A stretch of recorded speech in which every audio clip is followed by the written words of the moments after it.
2017 Lietuvos atvirasis golfo mėgėjų čempionatas pirmą kartą istorijoje atkeliavo į Europos centro golfo klubą. Šiandien dienai golfo klubas pradėjo 11 sezoną.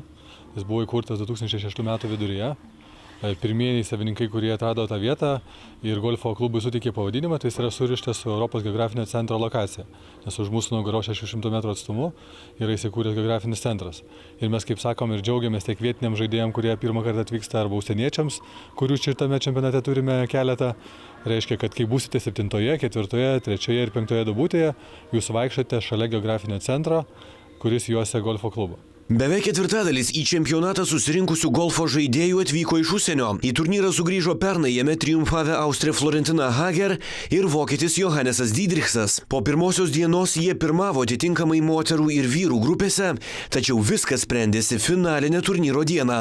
Mes jaučiam, kad tas meistriškumas iš tikrųjų pakilo ir mes tikimės, kad vyrų grupėje iš tikrųjų lietuviai laimės. Bet sportas yra sportas ir po šios dienos rezultato matysis, kokie galutiniai rezultatai, o tarp moterų tai pirmauja praeitų metų čempionė Florentina, Austrija ir tikriausiai ir šiais metais jinai bus čempionė, nes labai jos rezultatai geri.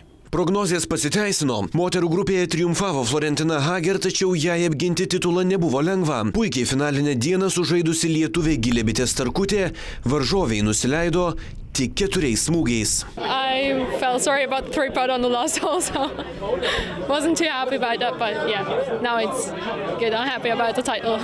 And then just, I did a lot of mistakes, but luckily they didn't bring me too many shots, so it was just decent shots.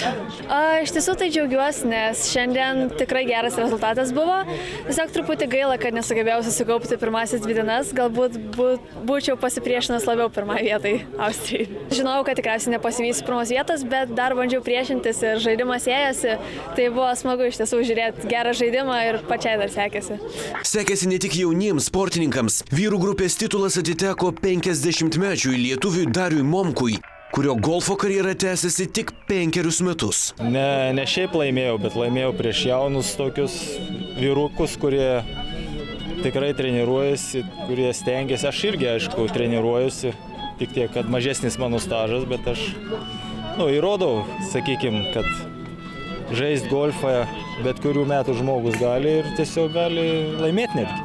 Aš manau, kad šiandien visi, kam virš 30 sirgo už mane, nes tiesiog čia mano chebra, aš su jais žaidžiu. Dar daugiau džiugių akimirkų ir visa čempionato eiga jau greitai per Sport 1 televiziją.